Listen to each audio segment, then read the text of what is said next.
menjadi orang yang mudah sebar-sebar, karena belum tentu itu berita benar. Kalau nggak ngerti, ayo belajar.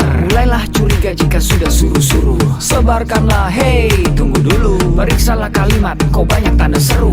Banyak huruf besar, mata gue jadi ngilu. Coba dicari beritanya dulu, mendingan begitu daripada keliru.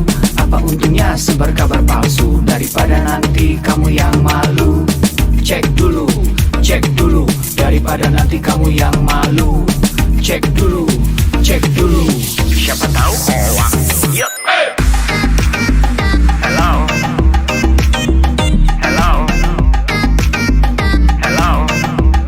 siapa tahu hoax. Yup. Hello,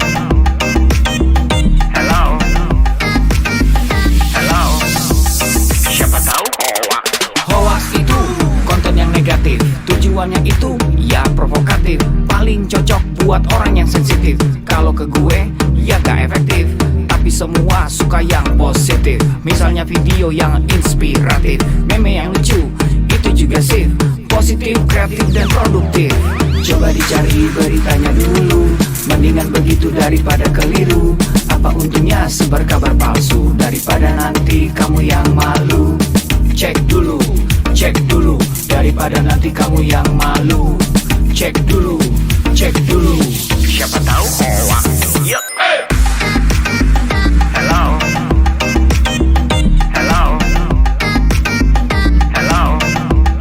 siapa tahu hoax. Yup. Hello,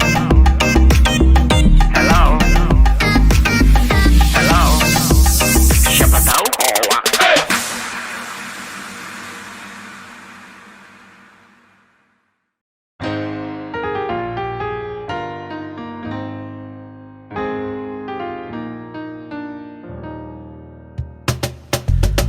Tolong aku melolong, baca sosmed bikin aku bengong. Banyak berita isinya bohong, bikin orang jadi saling menggonggong. Seperti ada niat sebar kebencian, tanpa peduli akan ada kerugian. Seperti dapat munculnya permusuhan, karena tertipu jadi curigaan. Gue pernah baca hoax di sosmed, yang jadi merugikan tukang trompet. Katanya trompet bisa bikin kanker, trompet sih cuma bisa bikin bibir doer. Sylvester Stallone dibilang mati, Brad Pitt juga dibilang mati, Mr. Bean, Jackie Chan juga dibilang mati. Seneng banget doain orang mati. Harusnya ada etikanya bermain sosial media. Tak bisa asal mengirim tanpa dipikirin, bisa fatal akibatnya. Bersihkanlah udara kita dari kebencian. Sebarkan saja cintamu untuk Indonesia. Wahai kepada pengguna sosmed, mari bersatu sampai lengket. Jagalah persatuan, jangan lobet. Hati-hati banyak tukang copet. Hey, jangan sampai salah posting, bisa bikin orang jadi pusing. Cek dulu itu penting, jangan jadi cepat terpancing. Gue pernah takut salah minum, karena bahaya buat tulang sumsum. Hampir semua merek disebutkan, gara-gara itu gue kehausan. Gue tertipu isu PKI, katanya jutaan sudah dipersenjatai. Akibatnya gue keluar biaya, bikin persembunyian bawah tanah. Harusnya ada etikanya bermain sosial media. Tak bisa asal mengirim tanpa dipikirin, bisa fatal akibatnya. Bersihkanlah udara kita dari kebencian. Sebarkan saja cintamu untuk Indonesia. Bersihkanlah udara kita dari kebencian. Sebarkan saja cintamu untuk Indonesia.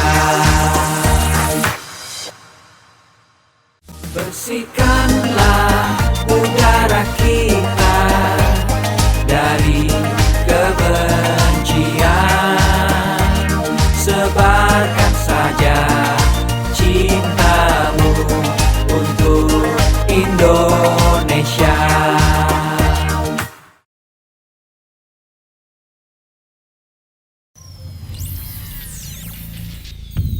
Selamat datang di Indonesia Makin Cakap Digital, langsung dari 34 provinsi, 514 kabupaten kota, diikuti lebih dari 500.000 talenta digital. Inilah Indonesia Makin Cakap Digital.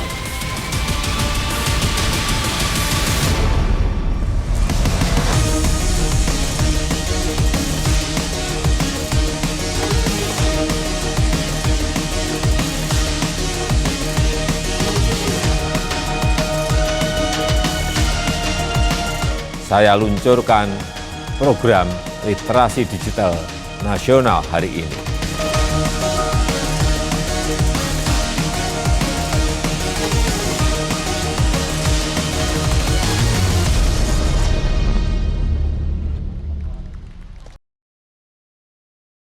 Assalamualaikum warahmatullahi wabarakatuh. Shalom, salam sejahtera untuk kita semua. Om Swastiastu, Namo Buddhaya, salam kebajikan. Selamat pagi, Landak. Selamat bergabung bersama saya Ronald Andretti selaku moderator Anda dalam acara Gerakan Nasional Literasi Digital 2021 Indonesia Makin Cakap Digital. Sebelum kita memulai acara hari ini, perkenankan saya menceritakan sedikit latar belakang kenapa diadakan Gerakan Nasional Literasi Digital 2021. Bahwa teknologi informasi dan komunikasi di Indonesia semakin berkembang pesat. Hal ini dibuktikan oleh angka penetrasi pengguna internet di Indonesia yang mencapai angka 73,3%. Nah, berangkat dari fakta tersebut, Presiden Republik Indonesia Bapak Joko Widodo menetapkan percepatan transformasi digital untuk mencapai Digital Nation sebagai salah satu visi utama di dalam masa pemerintahannya yang kedua ini. Dan salah satu programnya adalah pembangunan sumber daya manusia talenta digital.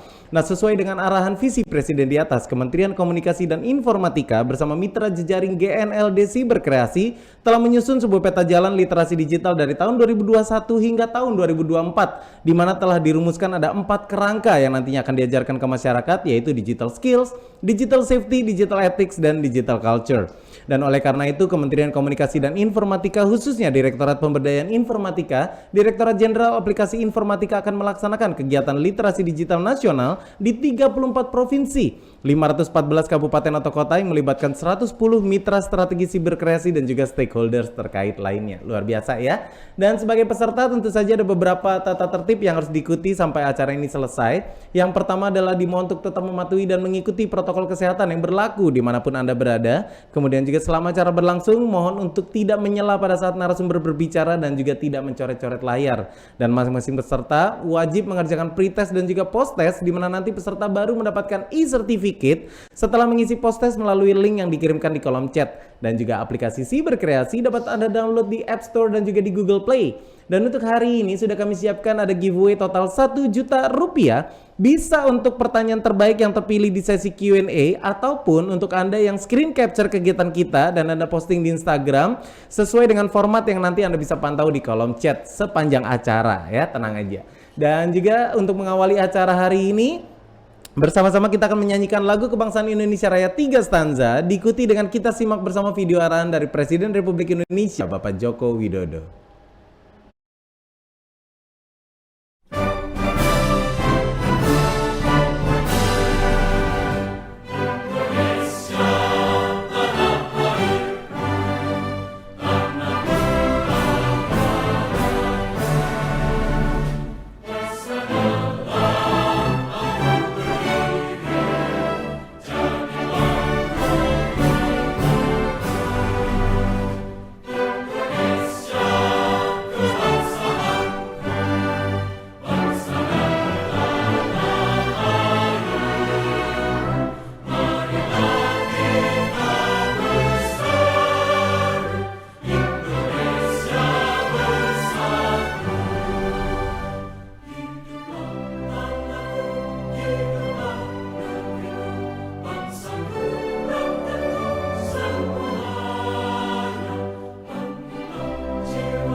Bismillahirrahmanirrahim. Assalamualaikum warahmatullahi wabarakatuh. Salam sejahtera bagi kita semuanya. Shalom, Om Swastiastu, Namo Buddhaya, salam kebajikan. Yang saya hormati para Menteri Kabinet Indonesia Maju, para Gubernur, Bupati, dan Wali Kota di seluruh tanah air Indonesia, hadirin dan undangan yang berbahagia. Pandemi membuka kesempatan luas bagi kita untuk melakukan transformasi digital secara besar-besaran. Pembangunan infrastruktur digital terus kita percepat. Ekonomi digital, terutama untuk UMKM, terus diperbanyak dan terus ditingkatkan. Pemerintahan digital juga terus diperkuat dan masyarakat disiapkan agar lebih cakap digital. Insya Allah pada akhir tahun 2022, 12.548 desa kelurahan akan terjangkau sinyal 4G. Percepatan 10 tahun lebih maju dari rencana sebelumnya yang selesai pada tahun 2032. Infrastruktur digital tidak berdiri sendiri. Jadi saat jaringan internetnya telah tersedia, harus diikuti kesiapan pengguna internetnya agar manfaat positif internet dapat dioptimalkan untuk membuat masyarakat semakin cerdas dan produktif. Sebaliknya, efek negatifnya harus dapat terus ditekan, terus diminimalkan. Bapak Ibu yang saya hormati, tantangan di ruang digital semakin besar, sangat besar. Konten-konten negatif terus bermunculan. Kejahatan di ruang digital terus meningkat. Hoax, penipuan daring, perjudian, eksploitasi seksual pada anak, perundungan siber, ujaran kebencian, radikalisme berbasis digital perlu terus diwaspadai karena mengancam persatuan dan kesatuan bangsa. Kewajiban kita bersama untuk terus meminimalkan konten negatif, membanjiri ruang digital dengan konten-konten positif, banjiri terus, isi terus dengan konten-konten positif. Kita harus tingkatkan kecakapan digital masyarakat agar mampu menciptakan lebih banyak konten-konten kreatif yang mendidik, yang menyejukkan, yang menyerukan perdamaian. Internet harus mampu meningkatkan produktivitas masyarakat, membuat UMKM naik kelas, perbanyak UMKM onboarding ke platform e-commerce, sehingga internet bisa memberi nilai tambah ekonomi bagi seluruh lapisan masyarakat. Hadirin sekalian, literasi digital adalah kerja besar. Pemerintah tidak bisa bekerja sendirian. Perlu mendapatkan dukungan seluruh komponen bangsa agar semakin banyak masyarakat yang melek digital. Saya memberikan apresiasi kepada 110 lembaga dan berbagai komunitas yang terlibat dalam program literasi digital nasional ini.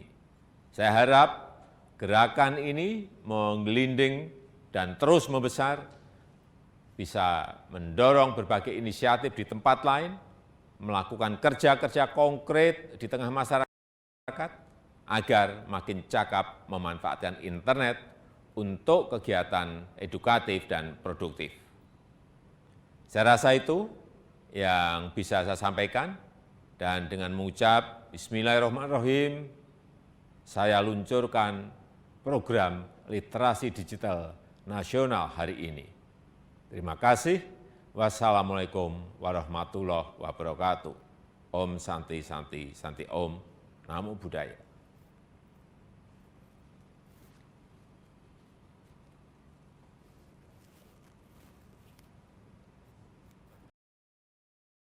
Demikianlah video arahan dari Presiden Republik Indonesia Bapak Joko Widodo, dan kini untuk membuka acara kita bersama-sama akan kita simak keynote speech yang akan disampaikan oleh Direktur Jenderal Aplikasi Informatika Bapak Samuel Abrijani Pangerapan BSC, diikuti juga dengan keynote speech yang akan disampaikan oleh Bupati Landak Dr. Caroline Margaret Natasa. Pastikan kita selalu menerapkan protokol kesehatan dengan menggunakan masker, menjaga jarak, dan selalu cuci tangan. Assalamualaikum warahmatullahi wabarakatuh. Salam sejahtera bagi kita semua. Om Swastiastu, Namo Buddhaya, salam kebajikan. Rekan-rekan yang saya hormati, puji syukur kita panjatkan kehadirat Tuhan Yang Maha Esa. Atas berkat dan rahmat-Nya, kita dapat berkumpul secara virtual dalam keadaan sehat di tengah situasi pandemi COVID-19. Semoga kita semua senantiasa dilimpahi dengan kesehatan dan damai sejahtera dalam upaya kita melawan pandemi COVID-19. Menjadi kebanggaan tersendiri bagi saya untuk membuka acara ini, di mana acara ini merupakan sebuah kegiatan yang diadakan oleh Kementerian Kominfo bekerja sama dengan Cyber Kreasi di bawah kerangka program literasi digital.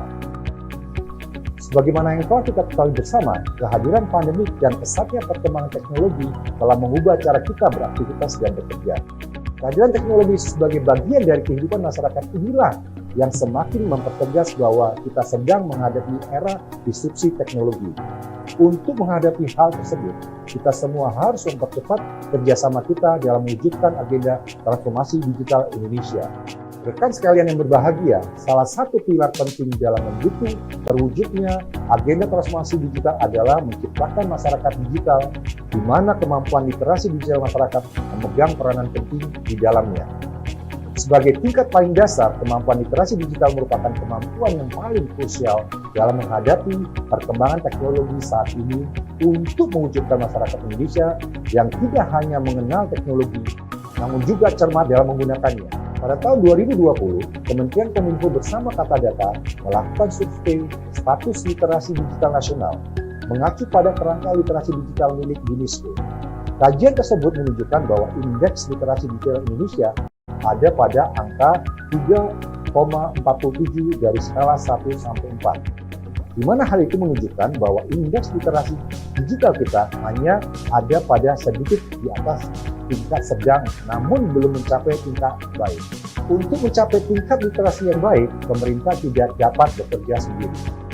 Kementerian Kominfo bersama Cyber Kreasi dan berbagai stakeholder terus berupaya mengadakan berbagai kegiatan untuk meningkatkan kemampuan literasi digital masyarakat Indonesia, dan salah satunya adalah yang sedang rekan-rekan sekalian ikuti sekarang. Rekan-rekan yang saya hormati, dalam menghadapi perkembangan teknologi yang sangat cepat, literasi digital merupakan kunci dan fondasi utama harus kita semua miliki. Pemerintah dalam hal ini, Kementerian Kominfo, bersama dengan Cyber Kreasi berkomitmen akan terus melakukan upaya meningkatkan literasi digital masyarakat lewat berbagai macam inisiatif kegiatan. Adanya berbagai inisiatif kegiatan literasi digital diharapkan dapat memfasilitasi dan semakin mendorong terwujudnya masyarakat digital Indonesia. Keadaan normal yang baru, baik sekarang maupun pasca pandemi, akan mempercepat proses digitalisasi di berbagai lini kehidupan kita. Maka dari itu, kita harus mempersiapkan SDM kita dengan keterampilan digital yang sesuai untuk menghadapi perubahan ini. Akhir kata, mari kita membawa perubahan positif untuk Indonesia yang lebih baik. Kita ciptakan inovasi-inovasi berkualitas dengan mengembangkan talenta dan memaksimalkan potensi masyarakat digital Indonesia. Bersama kita dapat melalui pandemi dengan menjadi lebih baik dari masa sebelumnya. Demikian sambutan yang dapat saya sampaikan. Selamat mengikuti kegiatan, tetap semangat, dan salam literasi digital. Wassalamualaikum warahmatullahi wabarakatuh. Om Santi Santi Santi Om.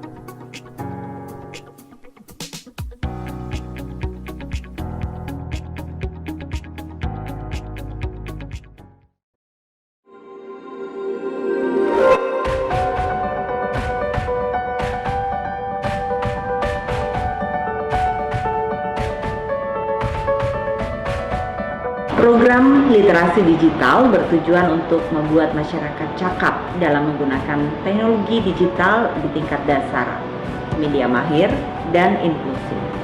Saya, Caroline Margaret Natasa, Bupati Landak, Provinsi Kalimantan Barat, mendukung kegiatan Gerakan Nasional Literasi Digital yang diselenggarakan oleh Cyber Kreasi dari Kementerian Komunikasi dan Informatika Republik Indonesia.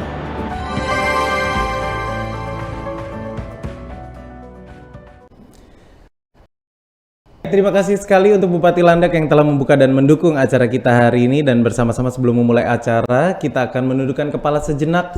Kita doakan semoga hari ini berjalan dengan lancar, dan kita juga turut mendoakan untuk Indonesia yang kita cintai semoga segera pulih kembali di tengah masa sulit, di tengah pandemi yang mewabah di seluruh dunia. Berdoa menurut agama dan kepercayaan Anda masing-masing, berdoa akan persilahkan.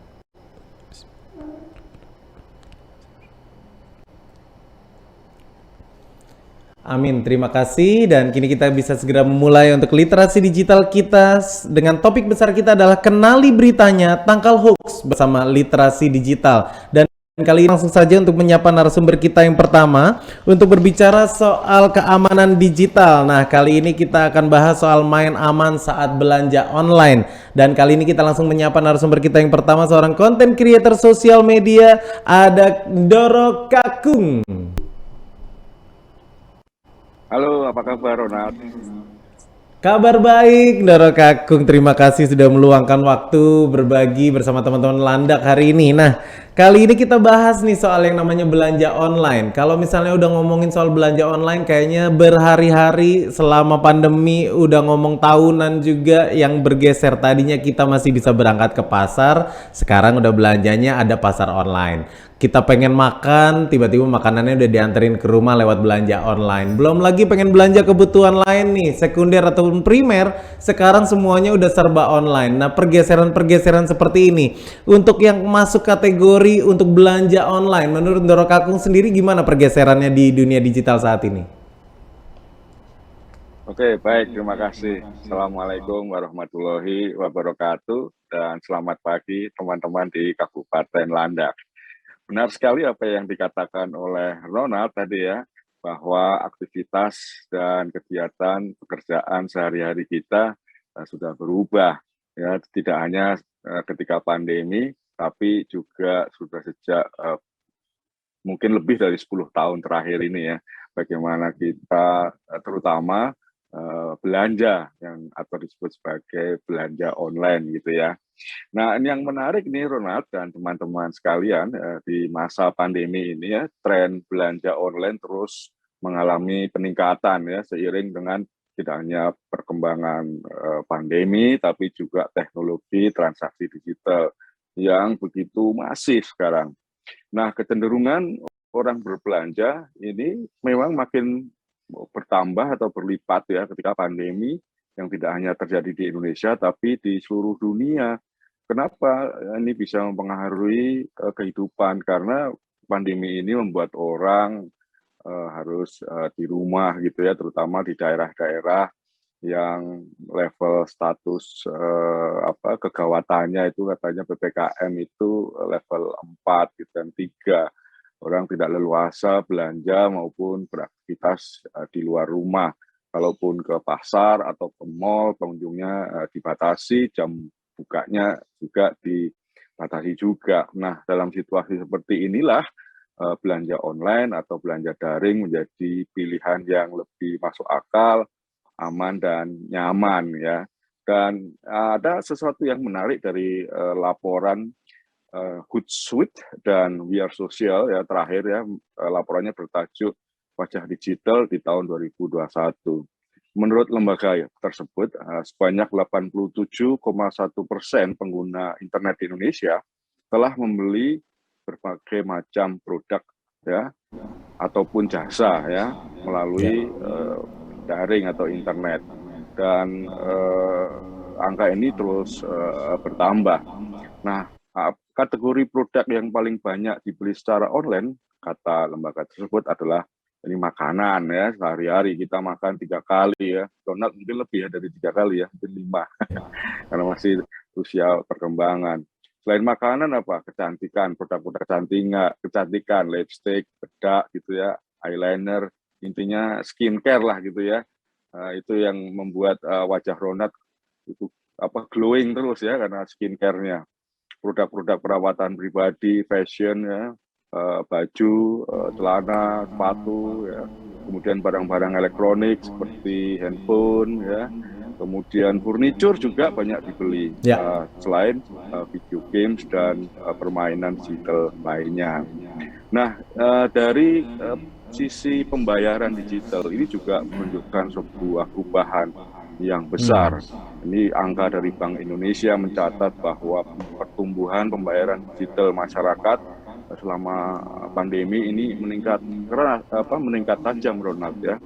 Ya. Nilai transaksi pada Maret 2021 misalnya, menurut BI ya, tumbuh sebesar 21,4 triliun. Bayangkan ya, 21,4 triliun banyak sekali. Ini artinya tumbuh 42,46% dibanding tahun sebelumnya.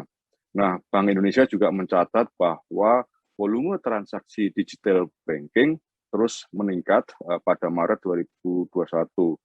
Ya, tumbuh 42,4% dibanding sebelumnya, atau jumlah total transaksinya mencapai 553,6 juta transaksi.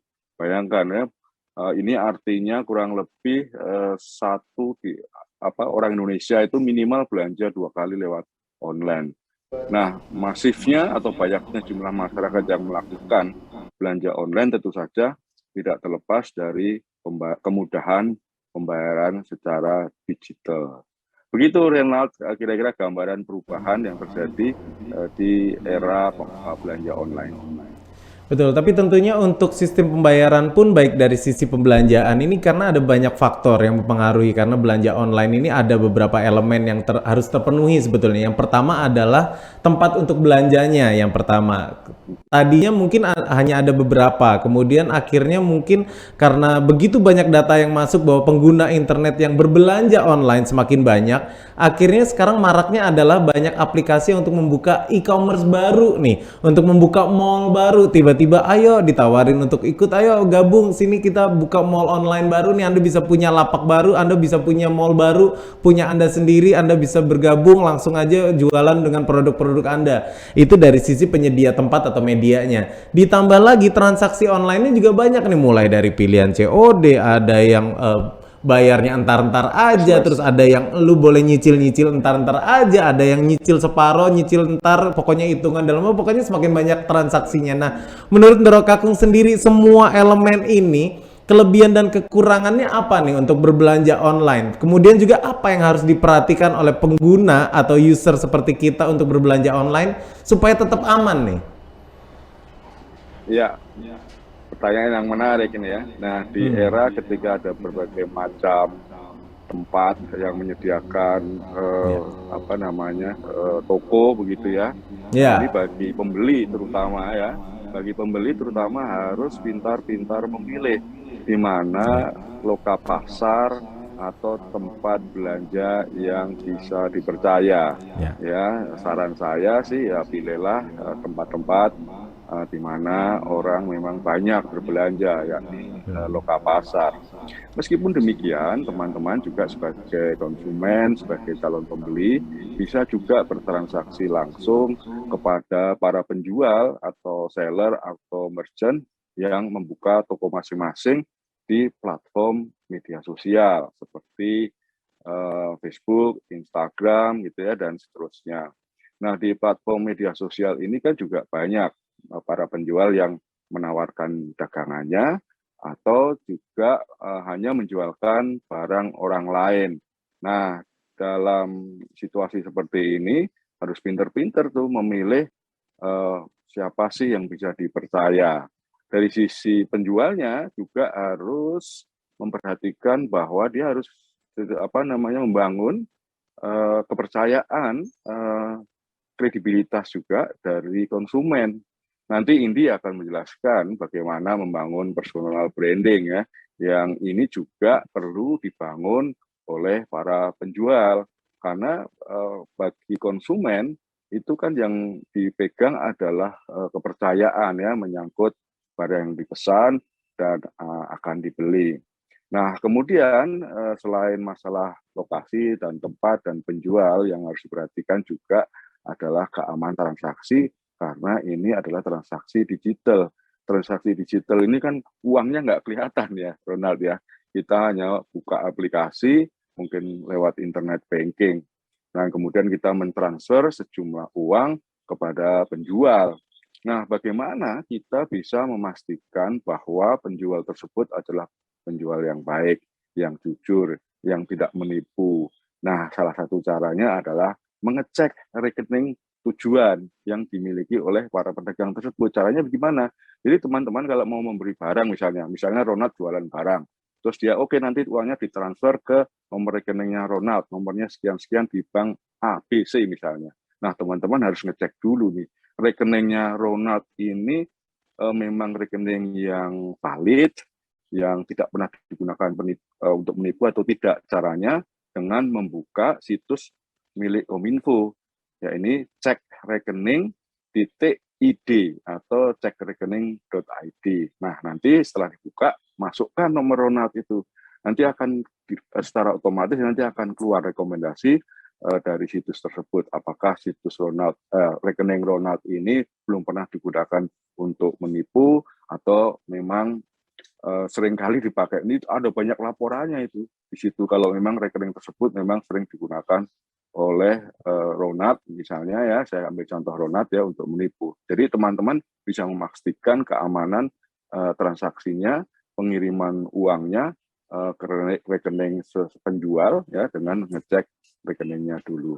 Nah, selain itu juga pastikan juga data-data pribadi teman-teman seperti nomor untuk transaksi, nomor induk kependudukannya atau NIK, kemudian PIN ya, lalu OTP atau one time password-nya jangan sampai diketahui oleh orang lain karena itu bisa dipakai orang lain untuk melakukan hal-hal yang tidak benar.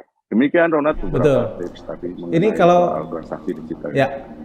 Kalau kita fokus sedikit kepada soal transaksi online, karena memang sekarang udah mulai banyak muncul namanya begal online nih. Ibaratnya orang-orang yang memanfaatkan data-data pribadi kita akhirnya digunakan bukan hanya untuk belanja online yang ditipu, tapi ternyata data pribadinya juga masuk, apalagi terutama untuk yang ilegal-ilegal nih. Jadi kalau misalnya yang benjol-benjol ilegal itu, ya kan mereka udah nggak ada logo OJK-nya, mereka juga bisa masuk ke semua platform media menawarkan kalau misalnya pengen belanja yuk kita menawarkan bunga rendah bisa dicicil dan segala macam, akhirnya banyak yang terjerat. Belum lagi kalau misalnya udah mereka pasang clickbait-nya adalah kalau jadi anggota baru atau nasabah baru kami Anda bisa mendapatkan promo di toko hijau, toko oranye, toko ini. Nah, itu termasuk link phishing juga. Nah, kali ini kita pengen bahas soal ancamannya nih untuk teman-teman kalau belanja online yang tidak pakai cross check dulu. Mungkin bisa disampaikan oleh Ndoro aku supaya teman-teman bisa lebih waspada lagi, jangan sampai lengah gitu. Ya, nah supaya tidak terjebak atau tertipu gitu ya, teman-teman sebelum belanja tadi harus memastikan si penjualnya ini apakah cukup bisa dipercaya atau tidak. Bagaimana caranya? Kita harus tanya teman, pernah nggak belanja sama Ronald misalnya? Oh pernah, bagus kok dia gitu. Atau mungkin nanti ada orang, oh jangan belanja sama Ronald. Wah kita pesen apa, datangnya apa. Kita pesen sepatu, datangnya kucing. Nah, itu kan nggak benar. Jadi baca juga ulasan atau review dari orang-orang lain yang pernah berbelanja. Kalau misalnya tidak pernah ada review, tidak pernah ada pengalaman orang lain, karena kita pasti harus menyalakan alarm kewaspadaan, ya, karena kita nggak tahu ini penjualannya baik atau tidak.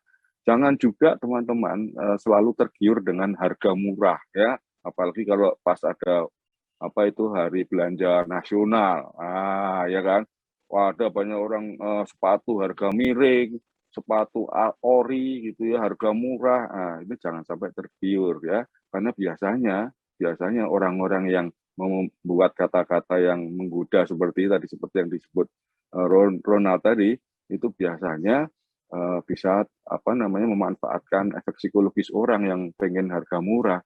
Nah, oleh sebab itu ya cek dulu ke harga lain. Jadi misalnya ada harga sepatu, misalnya di situ ditawarkan harganya 100.000, padahal normalnya itu 1.500.000, di toko lain 1.400.000. Pokoknya rata-rata di atas 1 juta. Kalau ada yang jual sampai 100.000, nah ini layak diwaspadai gitu. Mungkin belum tentu ini sesuatu yang menipu. Tapi kalau harganya sudah tidak masuk akal, ini harus diwaspadai, jangan tergiur harga murah. Yang tidak kalah penting ketika membeli atau memesan barang, teman-teman itu juga harus memastikan apakah barangnya sesuai pesanan. Jangan sampai salah klik, misalnya mau pesan baju ukurannya XL, ya, karena mungkin teman-teman badannya kan lebih besar dari yang lain. Ternyata salah ngeklik, yang diklik S, ketika datang marah-marah. Loh, jangan begitu ya. Jadi pastikan dulu semua pesanan warnanya sudah sesuai, ukurannya sesuai, gitu ya, jenis barangnya dan seterusnya. Ya, terus kemudian kalau teman-teman pesen COD, nah teman-teman harus paham dulu apa yang disebut COD ini, konsepnya seperti apa, cash on delivery, ya. Jangan sampai nanti teman-teman pesen COD, begitu sampai barangnya tidak sesuai pesanan, yang dimarahin kurirnya. Nah, kurir ini kan cuma tukang nganter barang, ya kan? Jangan. Ya, jadi kalau ada barang yang tidak sesuai pesanan, ya dilaporkan ke penjualnya. Jangan dimarahin kurir. Kurir cuma nganter barang. Ini kan sering terjadi ya, kita baca di berita-berita, kurirnya dimaki-maki, dilempar air dan seterusnya. Jangan sampai gitu. Nah, seandainya teman-teman memesan barang secara COD sebelum buka itu ya pastikan direkam dulu itunya ya sebelum unboxing gitu. Supaya nanti kalau barang tidak sesuai, ada buktinya memang tidak sesuai, lalu komplain ke penjualnya. Begitu kira-kira tips dari saya. Betul sekali. Jadi jangan sampai tergoda dan selalu lakukan cross check ya. Jangan tergoda dengan yang namanya promo, teman-teman, karena promo itu bisa macam-macam karena memanfaatkan psikologis kita yang kepengen segera mendapatkan barang tersebut. Psikologis yang mereka pakai, ayo dalam waktu 5 detik lagi promo ini akan hilang. 50.000 dapat baju satu lengan pendek, satu lengan panjang. Secara psikologis kita mikir, wah 25 ribuan lumayan nih. Begitu dibeli, yang datang satu lengan pendek, satu lengan panjang gitu kan. Ini satu baju tapi satunya lengan pendek, satu lengan panjang, kan kita tertipu gitu kan, karena kita nggak cross check. Nah itu mungkin ada tips and trick nih dari Ndoro Kakung di akhir sesi kita hari ini untuk teman-teman supaya lebih aman lagi belanja online. Kamu silakan. Oke, jadi intinya ya teman-teman, kalau mau belanja online, yang pertama pastikan membeli dari penjual yang memang sudah terbukti reputasinya itu bisa dipercaya. Ya, ada baiknya juga teman-teman belanja di toko-toko atau lokal pasar yang juga terpercaya juga. Sehingga kalau terjadi pesanan yang tidak sesuai ya, itu teman-teman bisa komplain ke lokal pasarnya. Jadi ada lembaga penengah gitu ya, yang membantu teman-teman terhindar dari penipuan, barang tidak sesuai, ya, dan seterusnya. Kemudian ketika bertransaksi, jangan lupa lindungi data pribadi yang tadi saya sebutkan, nomor kartu kredit, PIN, kemudian OTP, dan bukti transaksi jangan lupa selalu simpan. Jangan lupa juga gunakan cek rekening.id untuk memastikan rekening penjual itu valid. Ya, dan kalau terjadi penipuan, kalau terjadi barang tidak sesuai, ya simpan semua bukti pembelian dan transaksi. Ini gunanya nanti kalau lapor ke polisi, ya kita bisa menunjukkan kepada polisi bukti-bukti bahwa kita memesan dan transaksi, sehingga polisi juga akan mudah membantu dan melacak keberadaan si penjual yang tidak. Demikian Ronald. Ya. Baik, terima kasih sekali Ndoro Kakung untuk sharingnya. Ini baru kita bahas sedikit sebetulnya, baru keraknya aja nih soal belanja online. Nah kalau misalnya nanti teman-teman ada pertanyaan, kita ketemu di sesi Q&A ya Ndoro Kakung ya, untuk membantu pertanyaan dari teman-teman peserta. Terima kasih sekali Ndoro Kakung untuk sharingnya bersama teman-teman yang ada di Landak. Sekali lagi, kalau teman-teman masih ada pertanyaan seputar topik-topik kita yang diangkat oleh masing-masing narasumber, kalau tadi Ndoro Kakung sudah bahas nih soal keadaan digital, ayo bertransaksi online lah yang lebih waspada lagi supaya menjaga data diri kita juga tetap aman gitu kan, dan juga menghindari penipuan-penipuan di dunia online. Kali ini kita akan bertemu dengan narasumber kita berikutnya untuk bahas juga nih soal budaya digital. Kali ini kita akan bahas juga bersama seorang guru SMA N2 Ngabang. Kali ini kita sapa selamat pagi untuk Pak Willy Brodustimda SPD.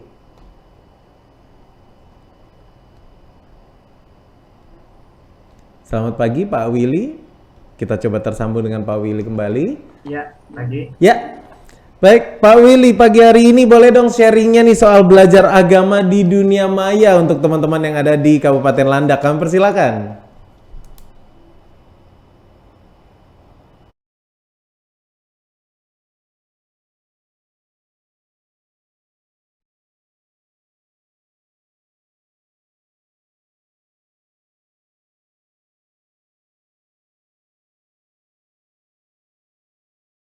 Pak Willy mungkin bisa dibantu untuk share screen-nya. Tampaknya terjadi kendala koneksi di lokasi Pak Willy saat ini.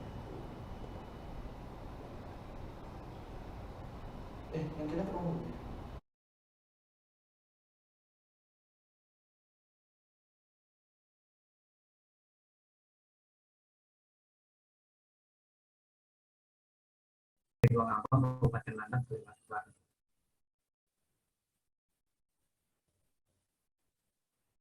Yang pertama, sebelum kita masuk ke materi tadi, ada beberapa pertanyaan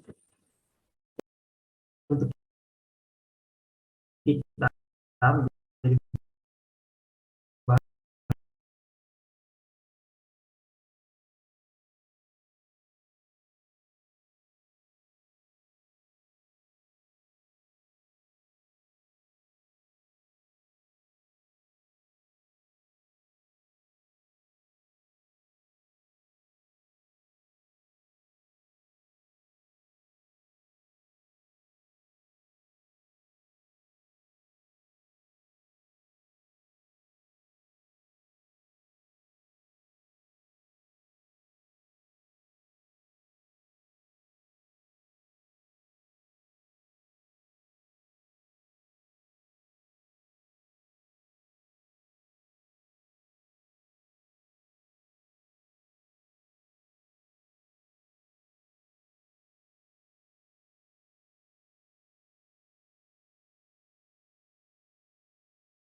jiwa atau bagian nanti. Jadi yang mungkin hanya berupa video atau teks-teks yang itu mungkin tidak ada toko yang kita mungkin tidak bisa langsung berhubungan langsung secara virtual.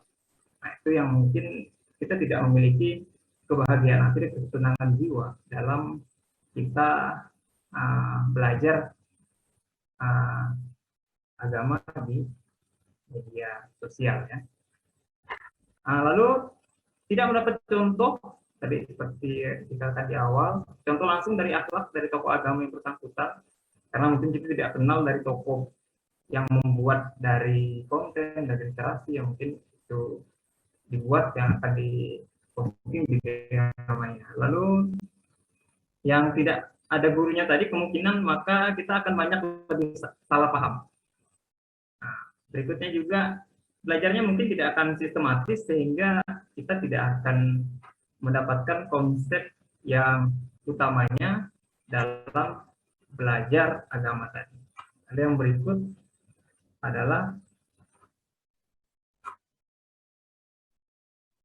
berlama-lama ilmunya itu akan tidak pada substantif yang kita peroleh, tapi kita akan lebih banyak untuk mendapat hal-hal yang nantinya sifatnya negatif, yang itu berupa fitnah, yang mungkin itu berupa hoax, yang mungkin itu akan dari bisa memecah belah, intimidasi dan seterusnya. Jadi memang di sini kelemahan dari kalau kita mengakses belajar hanya sekedar di yang lain. Yang berikut, seperti yang disampaikan di awal dari pertanyaan refleksi tadi, kita harus yang pertama pahami dulu kontennya. Jadi konten yang dibuat tadi apakah kita lihat dulu dua konsepnya melalui manfaat dan tujuan. Yang jelas kalau konten yang kita akses tadi adalah konten yang harus memiliki manfaat. Nah, yang pastinya itu dia bersifat edukatif, ya informatif. Kita pastikan informatif yang disampaikan adalah informatif yang memberikan informasi-informasi dengan nilai agama. Jadi sifatnya harus edukatif. Nah, tidak boleh nanti yang sifatnya memecah belah, yang nanti sifatnya hoax, ya, diskriminasi dan seterusnya, dan memberikan informasi-informasi agama yang sifatnya untuk membangun dan meningkatkan keimanan kita. Lalu dari tujuan konten tadi, nah, kita pasti tahu bahwa interaksinya dengan mudah, ya, akan kita dapat, lalu lebih cepat, dan kemungkinan juga itu akan menyenangkan. Berikut. Nah, di konten yang positif, kita lihat cirinya. Di konten yang positif, ya pastinya akan bersifat dinamis. Informasi-informasi yang diberikan, informasinya bersifat dinamis, ya. Lalu bersifat produktif, bermanfaat, dan dipastikan konten yang positif tadi adalah dipastikan akan jujur, ya. Nah, lalu yang negatif sifatnya berbanding terbalik dengan yang positif, pastinya akan bersifat pasif. Mungkin informasi-informasi yang diberikan lebih kepada sekitar-sekitar itu saja, tapi stagnan, ya, dan mungkin juga tidak ada pada konsepnya, dan mungkin akan memberikan hoax, memberikan berita bohong, yang itu kita tidak akan bisa untuk memperoleh informasi yang baik. Nah, dari data yang kami peroleh, kalau kita lihat dari situs dari Kemenak, ya, di sana disampaikan bahwa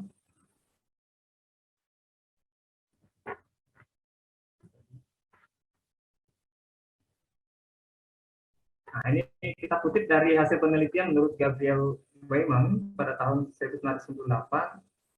Sebelumnya itu hanya ada 12 situs radikal yang itu berafiliasi dengan ekstremisme dan terorisme. Jadi dari Kementerian merilis ini dan ada dikutip dari Gabriel, lalu pada tahun 2003 naik, ya, situs-situs yang dalam konten negatif tadi menjadi 2.650.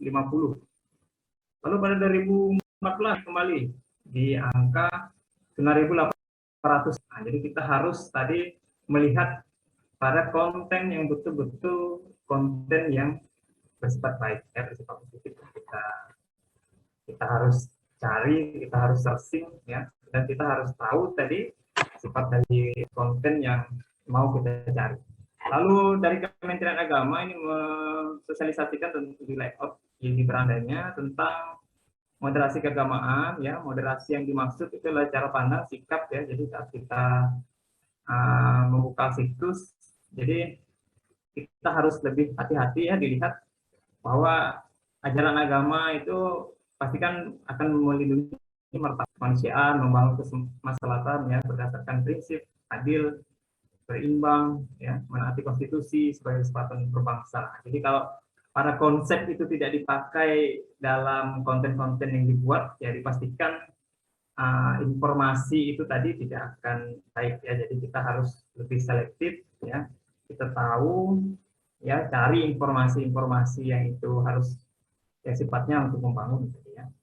Jadi yang disampaikan dalam moderasi agama bukanlah upaya untuk moderasi agamanya, melainkan untuk memodernisasi pemahaman. Jadi kita juga harus kembali lagi saya katakan harus selektif dalam memilih mencari informasi ya.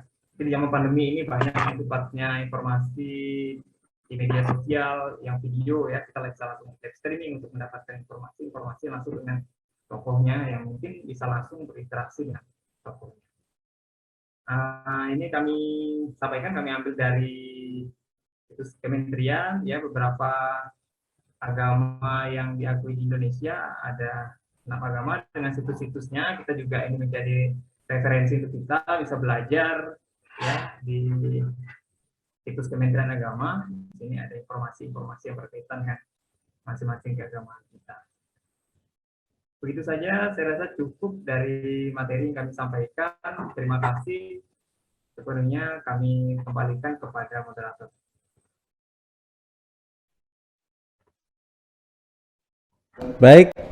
Baik, terima kasih sekali Pak Willy untuk sharingnya, dan nanti kita akan ketemu di sesi Q&A ya untuk membantu menjawab pertanyaan dari teman-teman peserta di sesi Q&A. Sekali lagi kami ingatkan teman-teman, kalau misalnya masih ada pertanyaan langsung diketikkan di kolom komentar sesuai dengan format, jangan lupa ya, karena formatnya jangan sampai ada data diri yang muncul diketikkan seen to everyone. Semua data diri hanya kepada admin Q&A kami supaya tidak disalahgunakan oleh oknum yang tidak bertanggung jawab ya. Dan kalau tadi kita sudah bahas soal budaya digital, kali ini kita akan bahas juga nih soal kecakapan digital, dan kali ini kita akan bertemu dengan key opinion leader kita selaku narasumber kita yang ketiga. Kali ini kita akan bertemu dengan seorang MC, host, presenter dan juga podcaster cantik. Ada Kak Indi Arissa. Selamat pagi. Halo, selamat pagi lagi Kak Ronald Andretti. Terima kasih buat kesempatannya ya. Sama-sama Kak Indi. Pagi hari ini boleh dong sharingnya nih untuk teman-teman yang ada di Kabupaten Landak nih, how to build your personal branding supaya mereka bisa mengikuti jejak Kak Indi Arissa nih. Kami persilakan Kak Indi.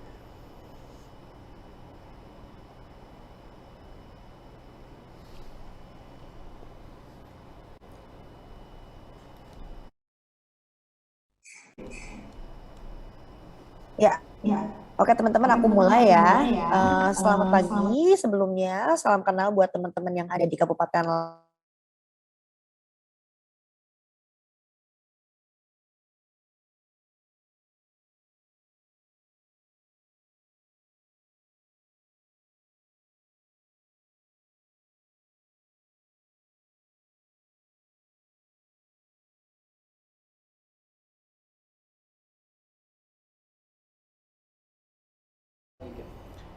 Baik, kita akan coba tersambung kembali dengan Kak Indi Arissa untuk share-nya. Kami persilakan Kak Indi.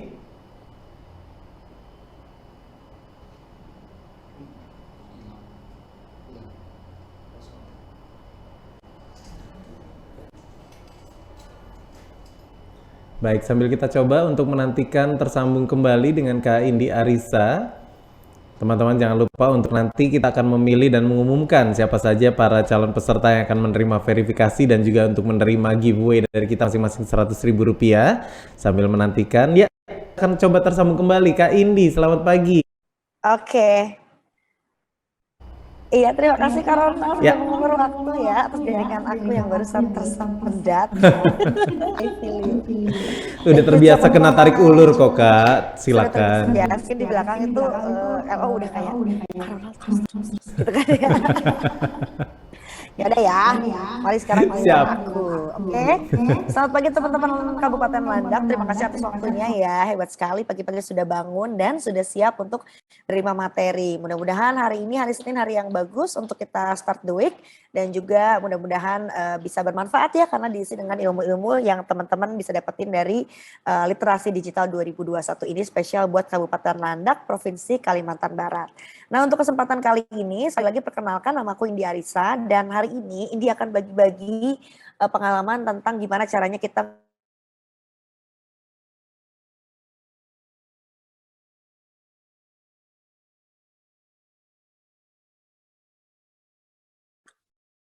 Ya, jadi untuk di era digital seperti sekarang ini tuh, ini bisa bilang bahwa yang namanya branding itu nggak cuma buat produk aja gitu ya. Produk tuh seperti apa sih?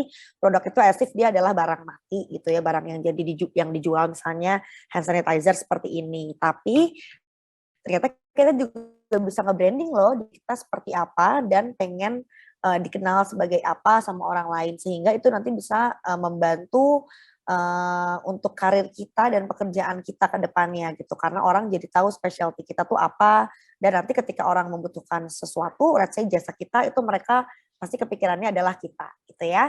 Nah sekarang aku akan mulai share screen juga dan mari kita mulai 20 menitnya. Tadi kayaknya udah kepake introduction sekitar 3 menit ya, tapi biar nggak overtime.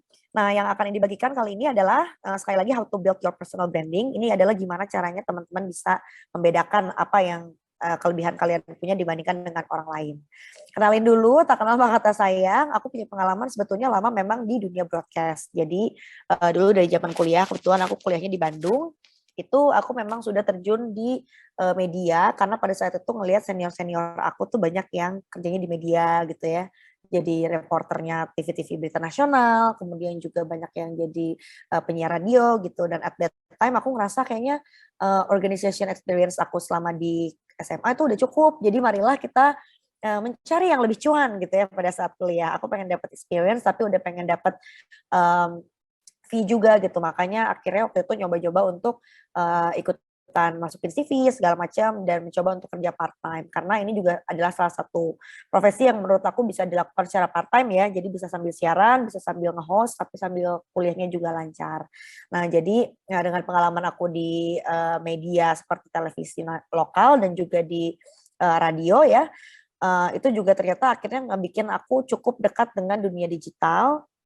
Dan saat ini juga karena ini aku bekerja di salah satu startup yang bergerak di entertainment industry. Jadi ini juga mungkin teman-teman apa ya bisa ngelihat background aku bahwa oh ternyata untuk jadi seorang digital specialist terutama untuk jadi media analyst tuh udah jadi hal yang kayaknya pekerjaan banyak dicari sama orang lain dan banyak dibutuhkan juga. Kemudian ini mungkin teman-teman boleh dipahami dulu bersama ya. Kalau kita mau ngomongin personal branding untuk orang atau untuk manusia, bukan untuk produk barang gitu ya. Your logo is not your brand. Jadi kita pahami dulu apa sebetulnya brandingnya. Nah, branding is not a logo. Jadi branding ini adalah, ini bisa bilang firasat seseorang atau yang kita punyai dalam diri kita masing-masing gitu ya sebagai person tentang produk, layanan atau organisasi. Kenapa firasat? Karena merek ini ditentukan oleh individu atau manusia, bukan perusahaan, pasar atau publik. Mungkin nanti publik tapi setelah digabungkan dari firasat-firasat yang ada di manusia gitu ya. Kenapa firasat lagi-lagi? Karena manusia adalah makhluk yang emosional dan intuitif gitu. Jadi misalnya kalau ini ngambil contoh ketika kita mendengar kata Ronald Andretti gitu, yang terbayang di pikiran kita gitu, oh dia adalah seorang host laki-laki yang energik gitu, yang penyampaiannya lugas, kemudian juga artikulasinya enak didengar gitu. That's something that pop in my mind ketika aku mendengar kata nama Kak Ronald gitu ya. Jadi kurang lebih itu kan itu adalah firasat gitu yang aku punyai di dalam diri aku sendiri. Mungkin nanti Doro Kakung beda lagi firasatnya tentang Kak Ronald seperti apa gitu ya, atau mungkin di sini ada teman-teman, ada Yandrika, terus ada siapa lagi nih, ada Elizabeth Simbolon ya, terus juga ada teman-teman yang ada di sini ketika mendengar kata Indi Arisa juga mungkin pemahamannya atau mungkin firasatnya akan beda-beda gitu karena itu tergantung dengan apa yang kita lihat masing-masing dan apa yang ditampilkan sama orang yang bersangkutan. So, apa itu personal branding? Nah, personal branding ini adalah bentuk dari pengemasan opini terhadap seorang individu yang diproyeksikan buat orang lain. Dan ini juga ya, nah teman-teman please note bahwa ini digunakan untuk membantu karir seseorang dengan memposisikan diri sebagai seorang expert dalam sebuah industri. Dan ini something that we cannot build in one night, tidak dibangun dalam semalam. Jadi membutuhkan banyak plan atau rencana dan strategi gitu. Kita pengen dikenal orang sebagai apa, nah kita mulai tuh mendesain apa yang pengen kita tampilkan di platform-platform digital kita, di sosial media kita. Sosial medianya juga sekarang banyak ya platformnya, ada Instagram, ada Twitter, terus juga ada semacam TikTok gitu ya yang udah lebih berbasis entertainment lagi, semacam YouTube juga. Nah itu kita bisa create image yang berbeda-beda tergantung konten apa yang mau kita sajikan. Jadi dari situ orang bisa mengenal, oh kita itu sebagai siapa sih gitu, bergerak di bidang apa sih jasa yang kita tawarkan. Nah, misalnya ini nih untuk my music career, untuk karir aku sebagai musisi, ini aku tampilkan di profile aku di Spotify seperti apa gitu ya. Ini aku ceritain tentang oh Indi tuh dulu udah nggak asing dengan entertainment industry meskipun dari lokal gitu di salah satu kota kecil yang ada di Jawa Barat di Kota Bandung, tapi aku merintis karir aku sebagai seorang radio broadcaster, kemudian aku eh, menuliskan lagi hal-hal yang masih berkaitan dengan itu. Kemudian kalau untuk di Instagram nih, teman-teman bisa ambil contoh aku di postingan yang sebelah kanan gitu ya. Untuk di Instagram aku menampilkan bahwa aku yang sebagai host, aku yang sering MC seperti Karonal gitu, dan aku juga yang gym enthusiast gitu, karena aku suka olahraga, jadi aku suka menampilkan aku sedang olahraga, karena aku juga mungkin dulu ngelihat beberapa gym influencer di dunia fitness gitu yang aku tuh kayaknya terinspirasi dari mereka, dan aku ngerasa oh gue juga pengen melakukan hal yang sama karena gue aja ngelihat postingan dia gue ngerasa terbantu, gue termotivasi untuk olahraga lebih rajin lagi. Jadi siapa tahu dengan gue melakukan itu di feed gue atau di sosial media platform kita sendiri bisa menginspirasi lebih banyak orang lagi gitu. Jadi kayak ibaratnya kebaikannya jangan terputus di kita tapi kita sebarkan lagi gitu ya. Kemudian juga aku karena suka makan makanan sehat gitu ya, aku juga bikin konten khusus misalnya di highlightnya tentang journey aku sebagai seorang vegetarian gitu. Jadi benar-benar tuh kalau bisa sespesifik mungkin apa yang kita suka dan apa yang kita kerjakan kita share di situ. Lalu kenapa personal branding ini jadi penting? Karena ini memberikan kredibilitas lebih ya teman-teman ya. Jadi ngebikin kita lebih mudah dikenal dan ditemukan orang lain. Nah ini bisa dijadikan sebagai portofolio online juga. Dan dengan ada portofolio online yang sekarang kita kalau misalnya mau cari tahu tentang orang, dikit-dikit buka LinkedIn-nya, dikit-dikit buka Instagram-nya, dikit-dikit buka profilnya dia. Kalau misalnya ternyata dia adalah juga content creator di YouTube atau di TikTok, kita buka juga. Kita pengen tahu seperti apa pembawaan dia, cara dia ngomong gitu ya, cara dia mendeskripsikan suatu brand, kalau misalnya kita mau endorse mereka misalnya, itu bisa dilihat dari situ. Jadi mungkin teman-teman kalau ada yang mikir, ya sekarang sosial media jadinya no longer fun ya, kok kayaknya orang jadi ngelihat kita. Sadly, but frankly say, ya gitu. Kadang kita nggak bisa terlalu yang lepas juga ya di sosmed, karena ada sebagian orang termasuk kayak Indi yang ngasih portofolio online-nya tuh di situ gitu. Jadi hati-hati kalau misalnya nanti ada klien yang taunya potensial klien dia mau ngecek seperti apa personality kita, tapi ternyata ada yang nggak cocok atau mungkin ada yang terlalu negatif misalnya gitu ya, karena kita oversharing dan overexpose terhadap diri kita sendiri, taunya nggak jadi. Kan itu jadinya menghilangkan rezeki juga ya. Bukan berarti kita jadi fake dan kita jadi nggak menunjukkan diri kita apa adanya, tapi kita lebih memilih-milih deh apa yang mau kita tampilkan gitu. Memang yang ditampilkan kan kalau bisa yang baik aja, karena banyak orang lain yang lihat dan itu akan nanti menginspirasi orang lain itu. Kan kita nggak mau ya kalau jadi orang yang spreading negativity to others. Dan ini lagi-lagi membuka lebih banyak kesempatan baru untuk business deals dan juga marketing partnership ya. Kita nggak ada yang pernah tahu kalau ternyata ada orang yang suka sama personality kita, dianggap suitable dan cocok sama produk yang dia mau promosikan. Mereka pengen kita yang ngebawain atau mengendorse produk tersebut. Nah akhirnya kan itu jadi membuka lahan baru lagi, lahan rezeki lagi buat kita.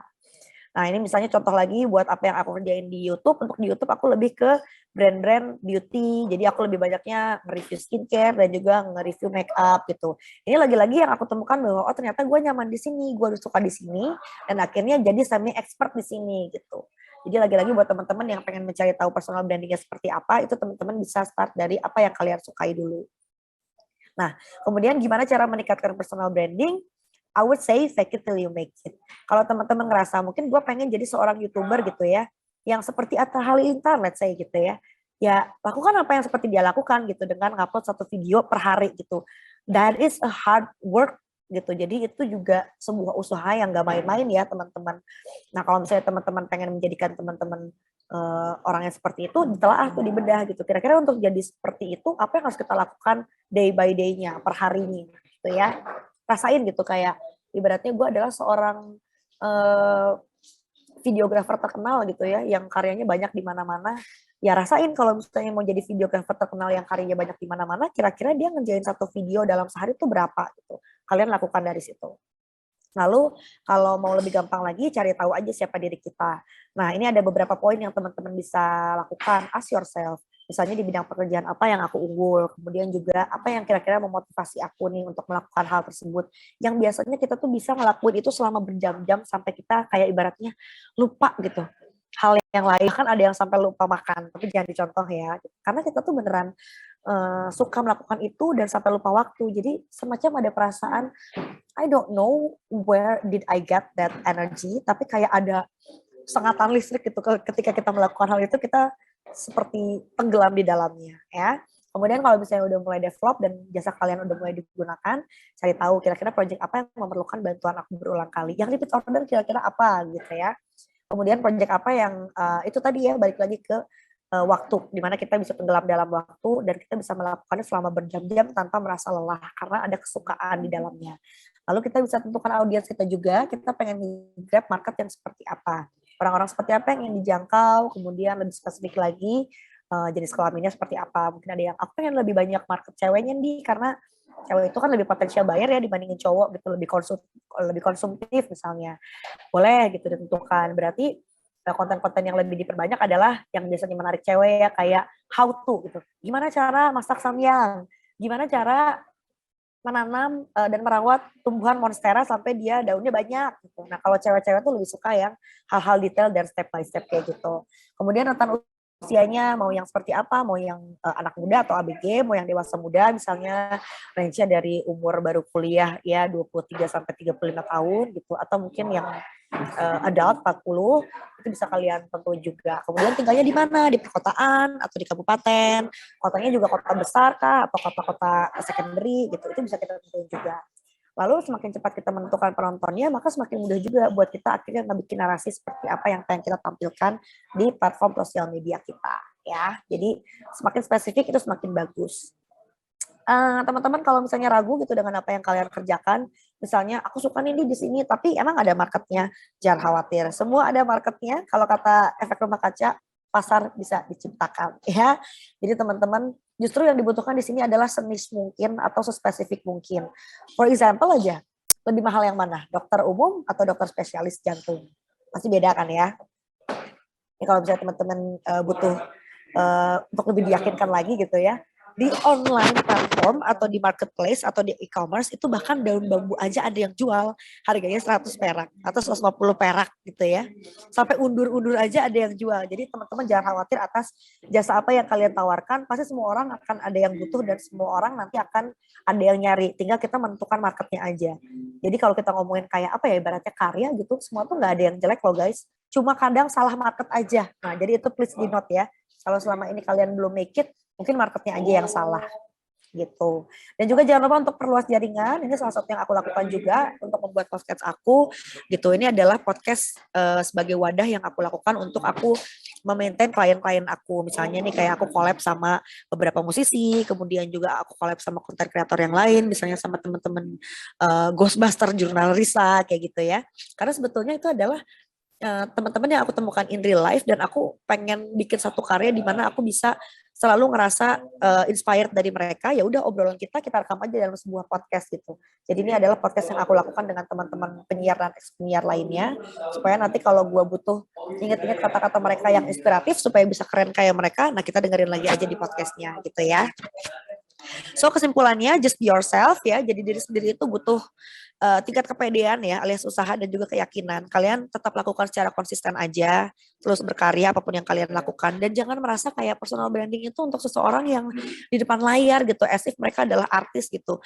Well, mungkin selama ini yang kalian lihat yang numbersnya banyak itu memang adalah dari kalangan artis, karena mereka memang terbiasa untuk promoting themselves gitu. Jadi mereka tuh udah pede untuk melakukan promosi-promosi terhadap karya-karyanya, sinetronnya lah, lagu-lagunya lah, filmnya mereka gitu.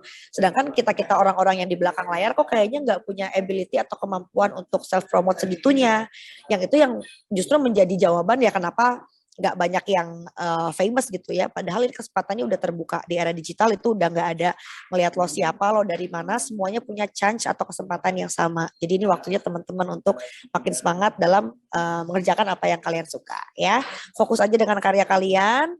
Gak usah sibuk ngebandingin kayak tetangga sebelah lagi ngerjain apa. Itu boleh untuk referensi aja dan untuk gojolkan semangat. Tapi tetap kalau dari Indi sih biasanya supaya kita terus dan tetap terpacu adalah kita harus jadi the better version of ourselves. Jadi kalahkan diri kita yang sebelumnya, bukan mengalahkan orang lain. Karena kalau mengalahkan orang lain, nanti jatuhnya ketika kita udah di depan dia atau di atas dia levelnya, and then what else gitu. Jadinya mentok dan udah aja sampai situ doang. Sedangkan kalau kita selalu mengalahkan diri kita yang sebelumnya dan yang kemarin dan jadi versi terbaik dari diri kita, itu pasti nggak akan ada habisnya. Ya, dan selalu punya pola pikir yang positif untuk jadi lebih baik dan nggak usah negatif melihat ada kompetitor apa segala macam, tapi fokusnya ke diri sendiri aja. Again, look within. Nah, kalau udah mulai ngerasa capek gitu ya terkait personal branding yang kita harus lakukan secara konsisten, aku ada satu postingan yang aku ambil dari Instagram tetangga sebelah gitu ya. Nih, kalau misalnya kita lagi struggling upon something, menurut aku ya kayak gini jatuhnya gitu ya. Kalau orang tuh nanti akan cuma melihat hasilnya doang, tapi ketika kita lagi berdarah-darahnya, di bawahnya sedang memperjuangkan sesuatu, itu nggak ada yang tahu gitu. Mungkin kalau misalnya ada yang teman sekarang bisnisnya udah meledak, yang kita lihat kayak, wah congrats ya, kayaknya easy peasy lemon squeezy for you to build a business in one night. Padahal nggak ada yang tahu kalau dia sebelumnya udah bangkrut, udah ketipu sama temennya, ketemu sama investornya gitu ya, nggak balik modal segala macam. Tapi kan itu nggak dibagikan. Jadi memang ya kita bagikan yang bagus-bagus aja di sosial media karena untuk menginspirasi yang lain juga. So don't give up, terus berkarya. Thank you very much. Teman-teman, jangan lupa nanti kalau misalnya mau bertanya bisa langsung ke kolom komentar aja. Kita kembalikan ke Ronald. Yeay, terima kasih sekali Kak Indi sudah membantu mencerahkan hari kita nih dengan sharingnya. Betul sekali teman-teman, kalau misalnya fokus dengan progres ya. Jadi proses yang kita nikmatin, bukan cuma sekedar hasilnya, itu akan lebih kita nikmatin untuk hasilnya ya. Dan terima kasih sekali Kak Indi sudah mengingatkan nanti kita akan ketemu di sesi Q&A ya, untuk membantu menjawab pertanyaan dari teman-teman peserta. Baik, kalau tadi kita sudah bahas bersama Kak Indi adalah soal kecakapan digital kita untuk meningkatkan personal branding kita. Kali ini kita akan bertemu dengan narasumber kita berikutnya untuk bahas soal etika digital. Ini adalah pilar terakhir di literasi digital kita. Kali ini kita akan bertemu dengan guru SMAN 1 Sebangki. Kali ini langsung saja kita sapa, selamat pagi untuk Bu Siti Nurfadilatin.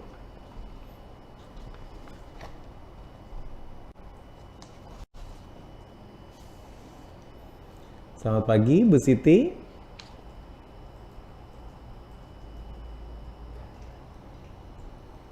Baik, kita coba tersambung kembali dengan Bu Siti Nurfadilatin sambil kita mengingatkan teman-teman jangan lupa nanti di akhir acara ini kami akan segera mengumumkan siapa saja para calon peserta yang sudah mengirimkan pertanyaan dan terpilih untuk masuk di sesi Q&A untuk diajukan kepada narasumber, dan juga pastinya masing-masing akan menerima giveaway dari kita Rp100.000 bisa dari pertanyaan terbaik di sesi Q&A ataupun untuk Anda yang sudah screen capture kegiatan kita di pose manapun ya, mau pada saat pas Doro Kakung lagi sharing atau juga pas Kak Indi Arisa lagi sharing, boleh langsung posting ke Instagram. Jangan lupa untuk mention @litdik.kalimantan dan juga hashtagnya semua bisa dipantau di kolom chat ya. Dan kita akan coba tersambung kembali dengan Bu Siti Nurfadilatin. Apakah sudah bisa tersambung? Selamat pagi Bu Siti. Kita akan coba tersambung kembali dengan Bu Siti. Kami harap teman-teman dapat bersabar terlebih dahulu.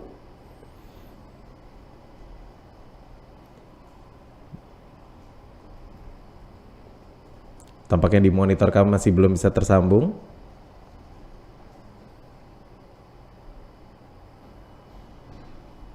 Baik, selamat pagi Bu Siti, apakah sudah bisa mendengarkan suara kami?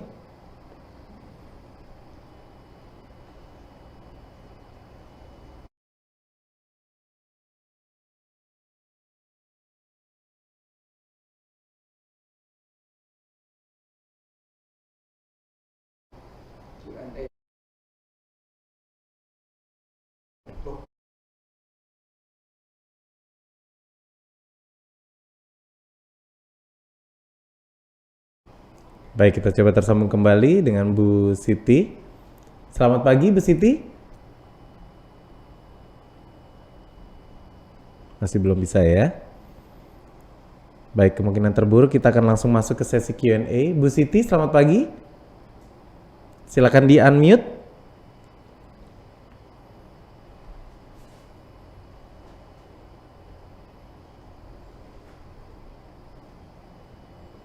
Selamat pagi.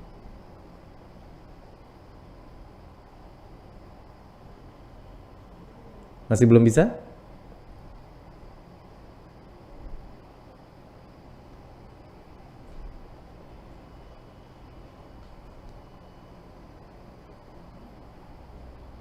Baik, tampaknya kita coba langsung masuk ke sesi Q&A ya untuk membantu menjawab pertanyaan dari teman-teman peserta yang sudah masuk.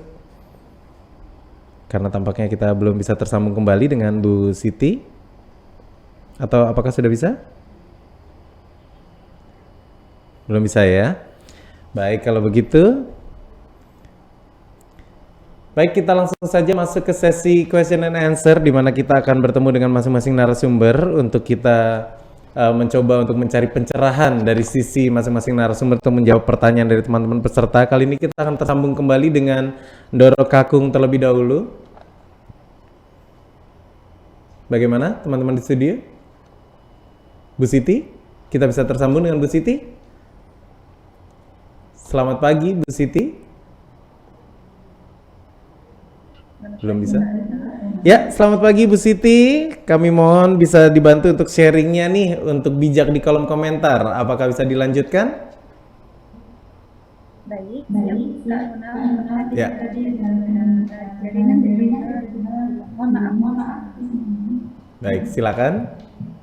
Baik, langsung saja saya garis screen materi saya.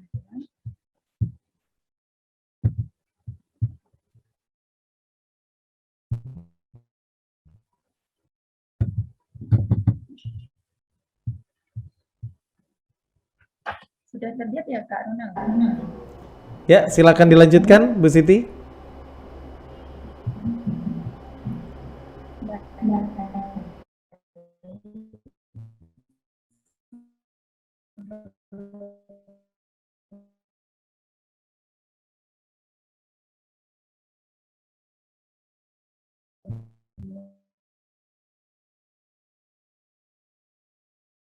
saya minta maaf.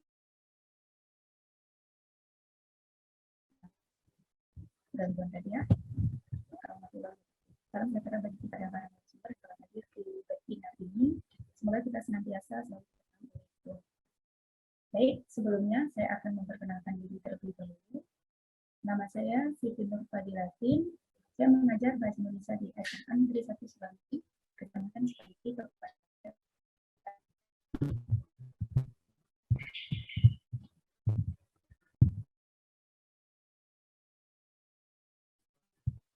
Saya di sini akan membahas tentang materi hijab di kolom komentar.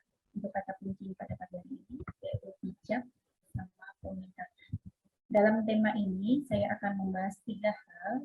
Yang pertama yang saya bahas adalah mengenai cara hijab menggunakan media sosial. Kemudian yang kedua, cara berkomentar di media sosial.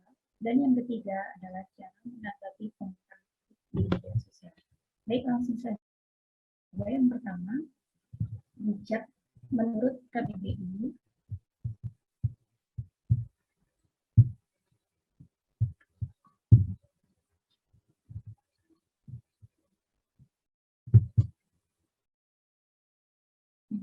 hijab menurut KBBI adalah selalu menggunakan akal budinya, pandai, dan mahir. Jadi kita dalam bermedia sosial itu dituntut untuk hijab di setiap perbuatan kita seperti di dunia nyata pada umumnya. Kemudian yang kedua yang mau saya bahas komentar. Apa itu pengertian komentar? Saya ambil dari komentar adalah ulasan atau tanggapan atas berita, pidato, dan sebagainya.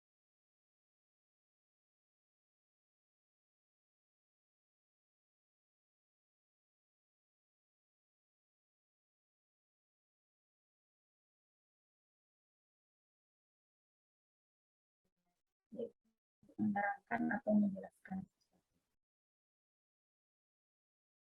Selanjutnya 85% ya itu untuk membaca berita. Kemudian 32% itu para pengguna mengakses internet menggunakan laptop untuk streaming video, untuk media sosial.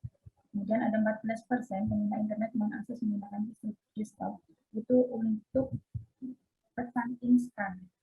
Dan yang terakhir ada 13% pengguna internet mengakses menggunakan tablet biasanya untuk cari data.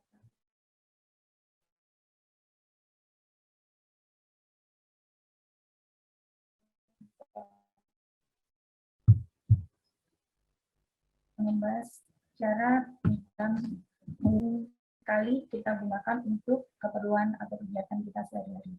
Di era globalisasi ini, media sosial memegang peran yang sangat penting dalam kebutuhan bersosialisasi dan berkomunikasi. Hanya dalam satu genggaman, seluruh manusia di muka bumi ini bisa berkomunikasi dengan mudah untuk mengakses informasi, mengakses gambar atau video, hingga pengetahuan baru. Nah, bagaimana supaya kita bijak dalam menggunakan media sosial?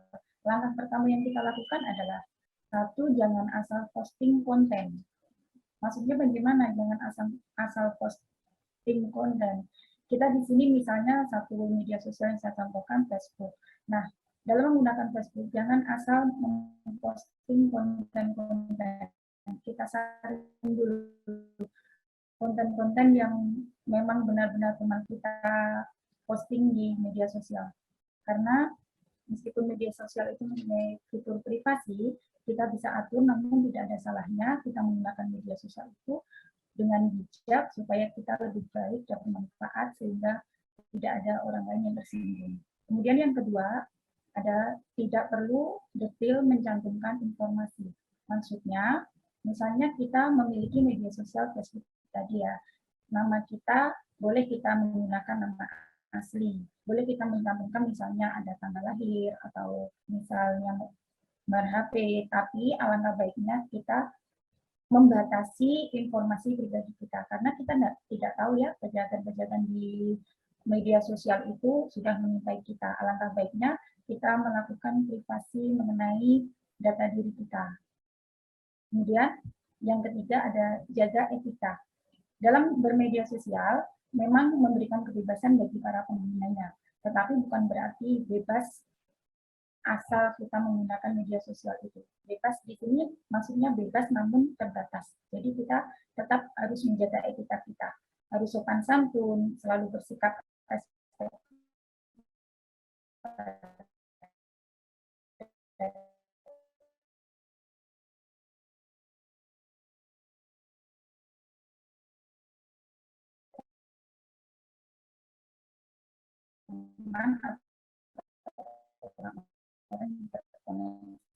di akun. Jadi kita harus menghindari kata-kata kenal di media sosial itu.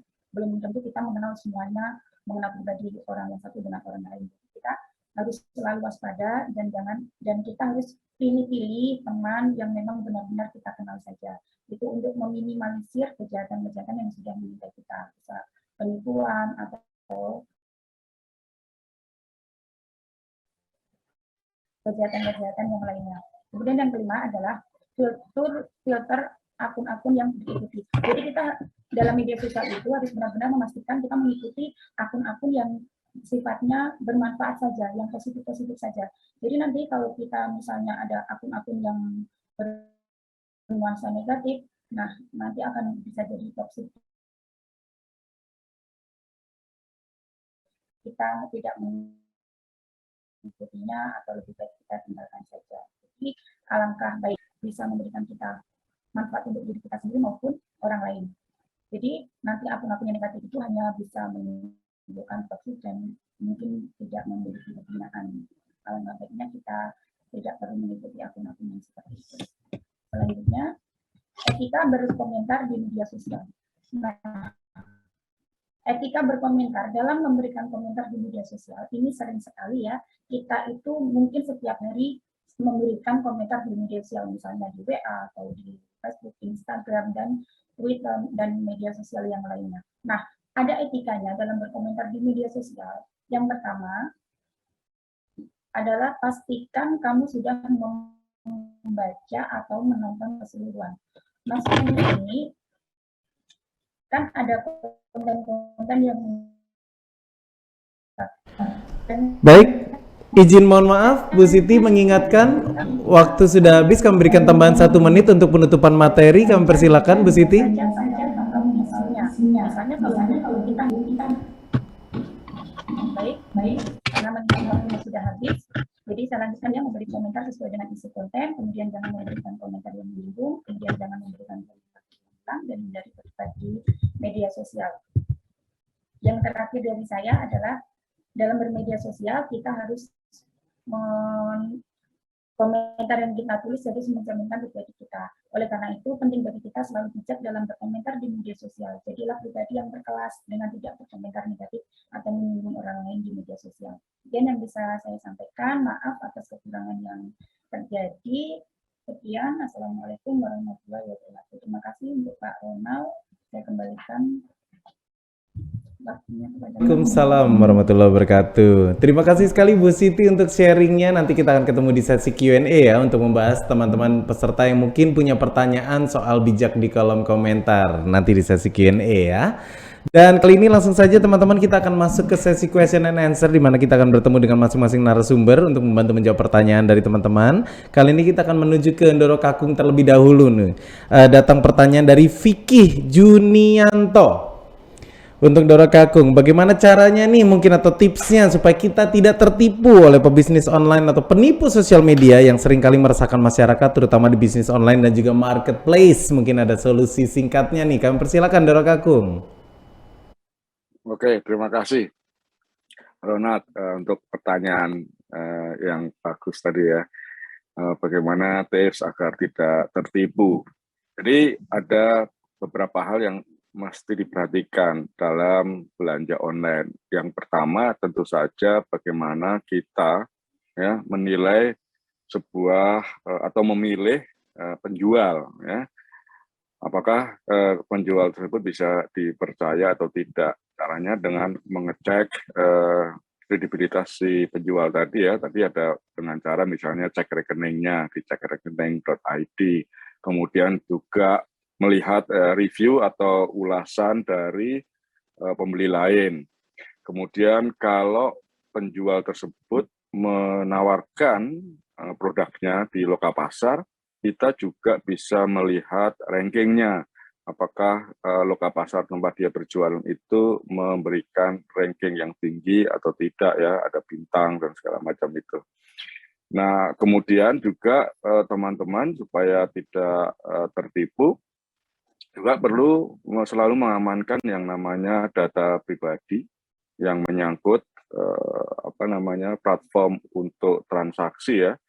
Ya, jangan sampai data pribadi tersebut tadi seperti NIK, KTP, PIN, nomor kartu kredit dan nomor autentifikasi di belakangnya itu jangan sampai digunakan oleh orang lain untuk kepentingan yang bukan kepentingan kita. Jadi singkatnya sebetulnya seperti itu saja. Begitu Ronald. Betul, jadi filternya atau kebijakannya sekali lagi dari diri kita untuk membentengi terlebih dahulu. Karena kalau mengandalkan fitur-fitur yang disediakan oleh e-commerce ataupun dari pemerintah, juga tentunya butuh sinergi dari wawasan kita terlebih dahulu. Kalau misalnya kita sudah paham, oke ini kayaknya penipu nih, kita coba cek dulu. Oh ini akun ini udah dipakai ganti nama berapa kali. Itu nanti kita akan paham sendiri untuk semakin berpengalaman. Jadi bukan berarti untuk membangun pengalaman kalian harus sering tertipu ya, bukan.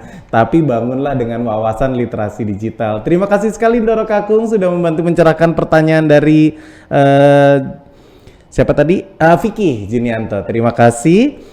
Dan kali ini kita akan langsung saja menuju ke narasumber kita berikutnya untuk Pak Willy. Datang pertanyaan dari Jumawan. Apakah metode yang paling tepat dalam menanamkan toleransi beragama dalam media sosial untuk anak-anak melalui online? Karena saat ini banyak anak-anak yang susah mempelajari bahkan mengenal nilai-nilai agama, terutama di sosial media. Banyak konten menyimpang dari toleransi beragama yang seharusnya tidak dilihat oleh anak-anak. Lalu apakah tindakan yang tepat pada anak-anak yang telah terkontaminasi dengan konten-konten yang menyimpang dari toleransi beragama? Mungkin dapat dibantu jawab nih Pak Willy. Untuk dapat kita tindak nih untuk anak-anak yang telah terkontaminasi untuk konten-konten yang telah menyimpang.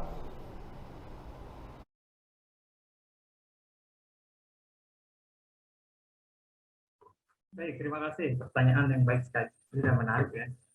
Tadi disampaikan oleh Jumawan sebagai penanya. Yang pertama, metode apa yang kita gunakan jika kita sebagai orang tua mungkin yang lebih dewasa terhadap anak, memang fungsi pengawasan terlebih dahulu ya. Kalau kita di lingkungan keluarga, ada fungsi pengawasan selaku orang tua, atau kalau kita punya adik, kakak, atau apa, memiliki pengawasan juga untuk cek apa yang mungkin di searching oleh adik kita atau mungkin anak-anak kita ya. Yang itu yang mungkin sifatnya konten-konten yang sifatnya negatif, ya bisa untuk kita juga lakukan pemahaman kepada anak kita atau adik kita untuk jangan untuk dipercayai. Kalau sudah terkontaminasi, saya pikir pertama dulu kalau kita mungkin dikuatnya belum dasar, lalu kita belum memahami dasar dari prinsip dari keagamaan yang mungkin akan terkontaminasi. Tetapi kalau kita sudah kuat dan mungkin itu bertentangan menurut kita, ya dipastikan tidak terkontaminasi. Tapi kalau sudah terkontaminasi, saya pikir harus juga kita kita sharing mungkin lewat toko-toko yang mungkin bisa untuk memberikan, ya diluruskan kembali lah intinya, memberikan pendampingan kepada kita yang sudah terkontaminasi bahwa konten-konten yang kita ambil tadi itu adalah yang sifatnya tidak baik, yang itu negatif. Oke, sekian jawaban dari saya singkatnya. Betul sekali. Jadi untuk pendampingan itu juga sangat penting ya, terutama untuk konten-konten. Dan sekali lagi kalau misalnya untuk anak-anak, sekali lagi ada batas usia yang bisa bertanggung jawab untuk memiliki sosial media. Jadi kalau misalnya sekarang boleh ditegesin juga kepada masing-masing orang tua, kembali lagi kepada masing-masing orang tua. Kapankah mereka bisa memiliki sosial media? Kapan mereka bisa memasuki ruang digital? Itu tentu saja masing-masing kebijakan dari masing-masing orang tua tentunya untuk menilai apakah anaknya sudah bertanggung jawab untuk bisa masuk ke ruang digital dan menerapkan norma-norma seperti yang diajarkan di keluarga ya. Seperti itu mungkin, dan kita akan langsung saja tersambung untuk narasumber kita berikutnya. Kali ini kita akan menuju kepada Kak ini. Ada pertanyaan datang dari Wahyu Purwanto.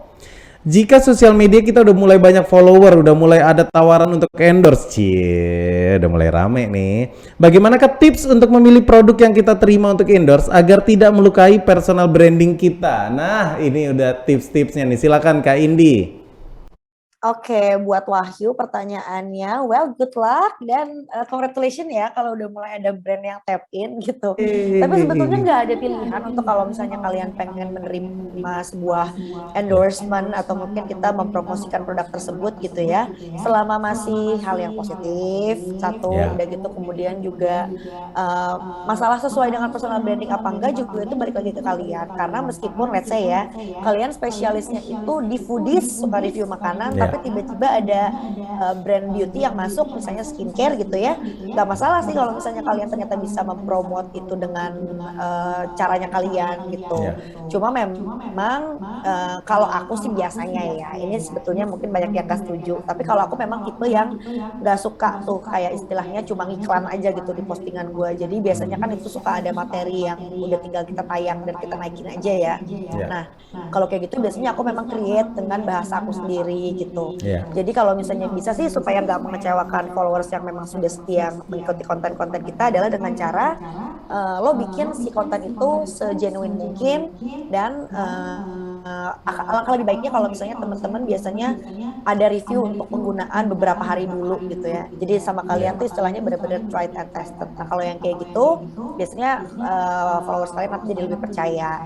Dan usahakan juga untuk selalu ada konsisten, ada konten daily setiap saatnya supaya nanti kalau misalnya ada iklan yang masuk tuh orang nggak kaget gitu kayak ya iklan mulu gitu. Tapi bikin ini senatural mungkin. Jadi in between kalian juga kalau nggak ada endorsement kalian pengen review makanan juga review aja. Gak apa-apa. Oke, mudah-mudahan menjawab ya Wahyu.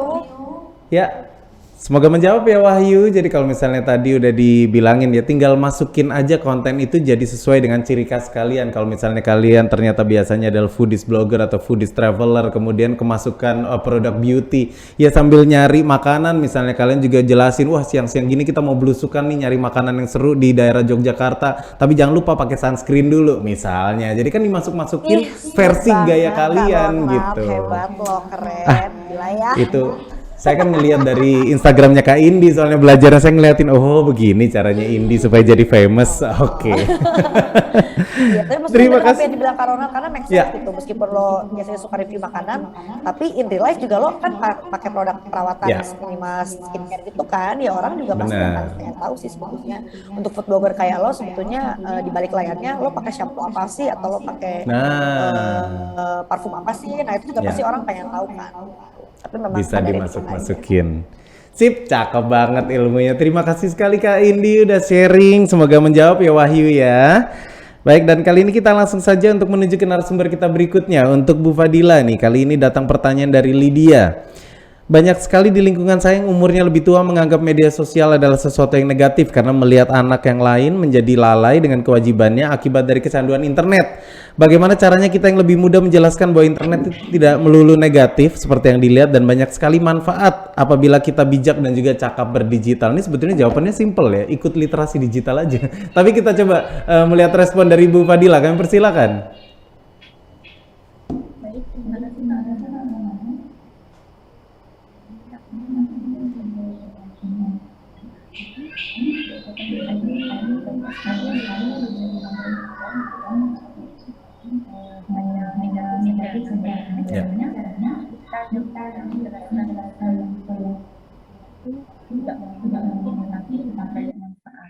Kita harus bisa sebagai yang lebih muda, kita harus bisa menjelaskan yang lebih tua. Internet itu tidak hanya memiliki dampak negatif, ada dampak positifnya juga.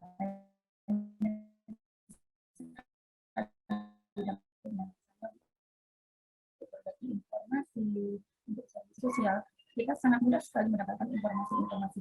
Jadi kita pun ya supaya tidak melulu untuk negatif, kita juga harus benar-benar men-sharing informasi-informasi yang benar. Betul.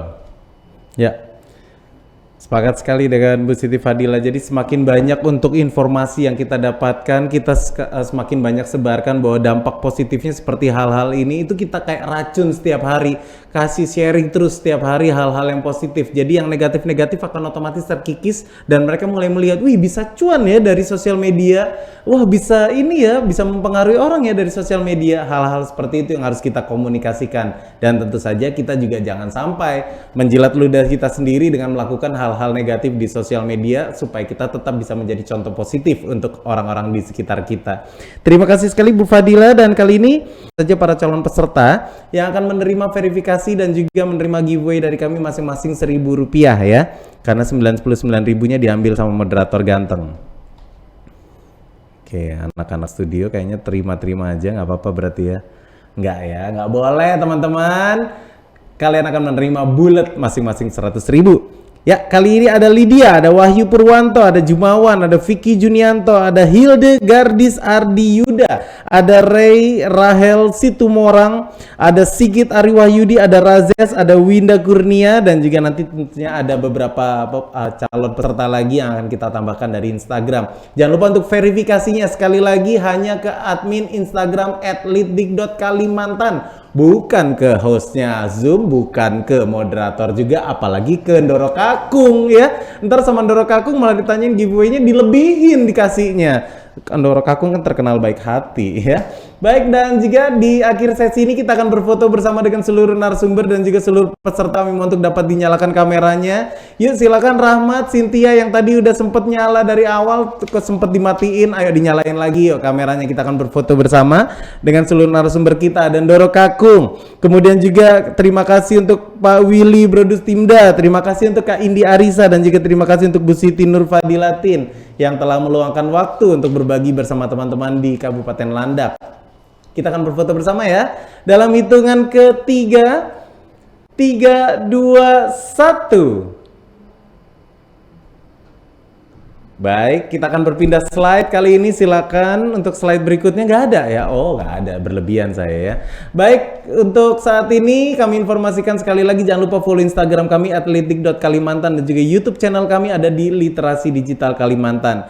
Saatnya kami undur diri mewakili seluruh tim yang bertugas hari ini di studio. Kami mengucapkan banyak terima kasih atas partisipasi Anda dan juga kami mohon maaf bila ada yang kurang berkenan dalam pelaksanaan acara hari ini. Seluruh tim di studio ada untuk teman-teman yang kali ini bergabung, terima kasih untuk Simsimi dan juga terima kasih untuk Kak Brewok, dan juga saya Ronald Andreti pamit. Selamat siang dan sampai jumpa di Literasi Digital berikutnya. Salam sehat selalu Indonesia dan salam literasi digital.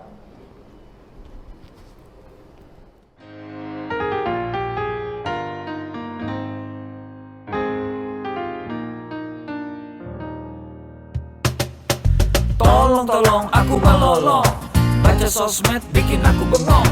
Banyak berita isinya bohong, bikin orang jadi saling menggonggong.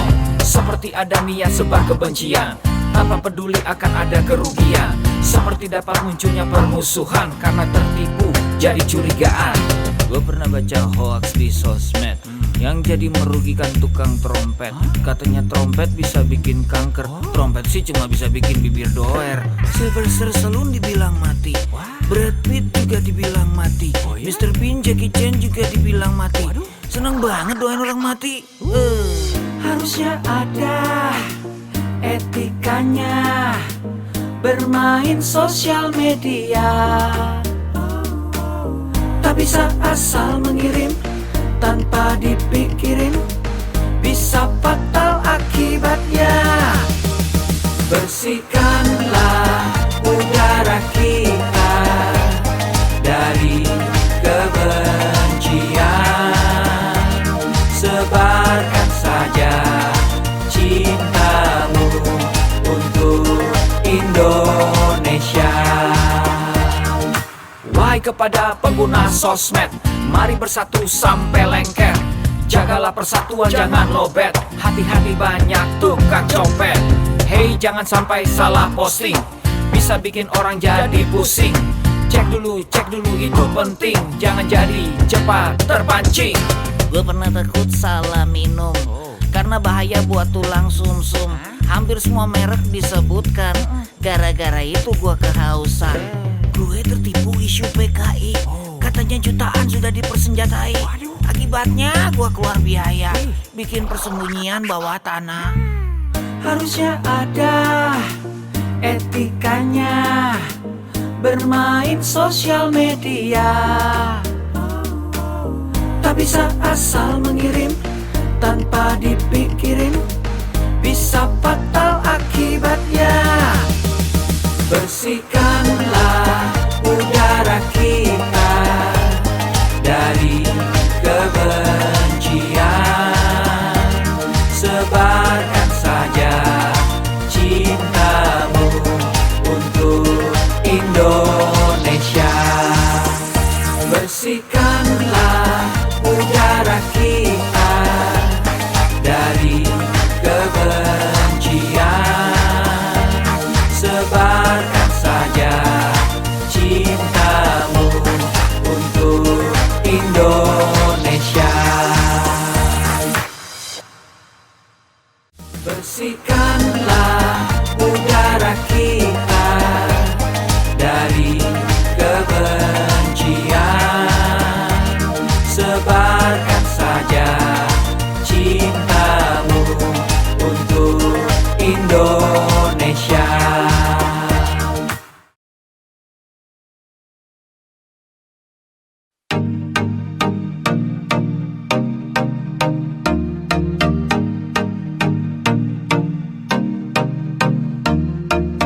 Cek dulu, cek dulu. Cek dulu, cek dulu. Yo, kini saatnya kita harus tambah pintar. Jangan jadi orang yang mudah sebar-sebar, karena belum tentu itu berita benar. Kalau nggak ngerti, ayo belajar. Mulailah curiga jika sudah suruh-suruh. Sebarkanlah, hey, tunggu dulu. Periksalah kalimat, kok banyak tanda seru. Banyak huruf besar, mata gue jadi ngilu. Coba dicari beritanya dulu, mendingan begitu daripada keliru. Apa untungnya sebar kabar palsu, daripada nanti kamu yang malu. Cek dulu, daripada nanti kamu yang malu. Cek dulu, siapa tahu hoax. Yup. Hello.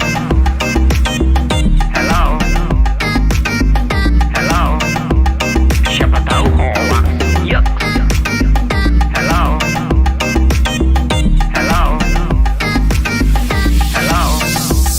Siapa tahu hoax. Hoax itu konten yang negatif, tujuannya itu ya provokatif. Paling cocok buat orang yang sensitif. Kalau ke gue ya gak efektif, tapi semua suka yang positif. Misalnya video yang inspiratif, meme yang lucu, itu juga sip. Positif, kreatif, dan produktif. Coba dicari beritanya dulu, mendingan begitu daripada keliru. Apa untungnya sebar kabar palsu, daripada nanti kamu yang malu. Cek dulu, daripada nanti kamu yang malu. cek dulu, siapa tahu